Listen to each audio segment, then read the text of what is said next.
ভ্রমণ করলাম। নিশ্চয়ই আমি বহুত আনন্দ। বিটিসির মুরব্বীকে পরাজয় করা তো খরচ কথা নহয়। আজি ইয়াত উপস্থিত হই আমি কাম কৰি পেলাই যেহেতু আমি তার লগত সবার মঙ্গল কামনা করি আমার বক্তব্য আমি এখানে সেন্ট্রাল ইউনিয়ন দক্ষিণা ব্লক কমিটির উপসভাপতি সেল কমিটি ইয়ার ভিতর আছে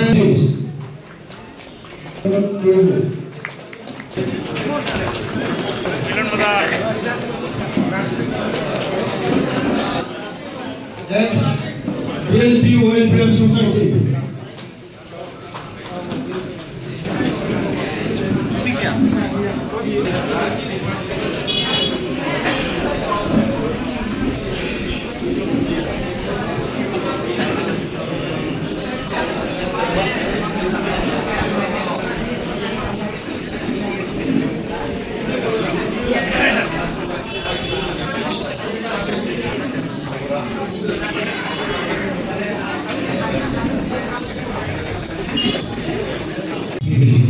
তো আজি দিনত গালাগালি করিবে তেগের মনটো বিয়া করা আমার উদ্দেশ্য নাই এরকম উদ্দেশ্য থাকিব লাগে কইরা নহয় অমুকে বিয়া অমুক দিলে ভাল অমুকে 4 দিন আগত আইছে অমুকে একদম ইলেকশনের প্রোগ্রাম রোয়াই নাই যেটা নকবি যা হইছে আমি রাজ্যের স্বার্থ দলের স্বার্থ সবার ভালোর কারণে মঙ্গলের কারণে আমি সিলেকশন করে গন্ডগোল না করবি আমিও আসলে 5 বছর আমি বই করি না চেয়ারম্যান হলে বা কিবা এটা হব তেনেকুৱা নহয় ৰাইজৰ কাৰণে দায়িত্ব লৈ পেলাই কাম কৰি হয়না নহয় তৈয়াৰ গন্ডগোল নকৰিবি সবে একেলগে থাকিব আলোচনা কৰাৰ পিছত আমি কৰিম অক্টোবৰ 30 তাৰিখৰ ভিতৰত আমি সব কমপ্লিট কৰিম আৰু এই সময় নাই পুৰা গন্ডগোল কৰিব লাগে কিবা কৰিব লাগে কিন্তু কৰিম আর নইলে লম্বা হয়ে যাবে বেশি লম্বা হলে শেয়ার কিন্তু সব হয়ে 11টা করলো হয়ে না এখানে গন্ডগোল চন্ডগোল করবো না লাগে এগুলোকে কাম করেছে দলের স্বার্থ রাজ্যের স্বার্থ বিশিষ্ট আমি রাজ্যের স্বার্থতে করি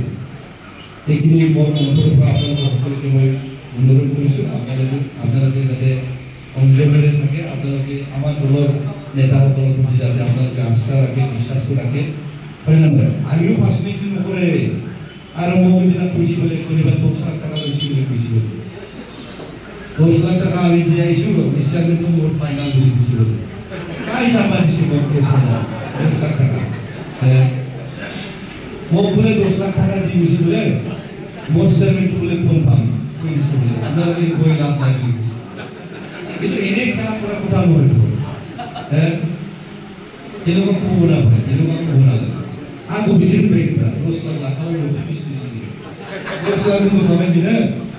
now bisa tangan lain bikin baik bisa jadi আমি তো সাকও না খাবো আমার দলের মানুষ খাইও তো পয়সা না খাবো তোমরা ভাবিবে না যে ওকে চেয়ারম্যান ভাইছে ওকে পয়সা খাই ফেলে দিছে রেখে দিলে মায়া তো না বলবো আপনারা আমার যেগুলো মেন্টালিটি না আমার 20 বছর এক্সপেরিয়েন্স আছে লোকওয়াকে থাকা বলেন না 20 বছর লোকওয়াকে কাম করা ইয়ার ছবি আছে ইয়ার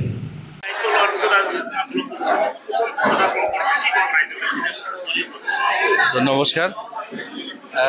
তো পোন প্রথমে মই আমার দতমা সমষ্টির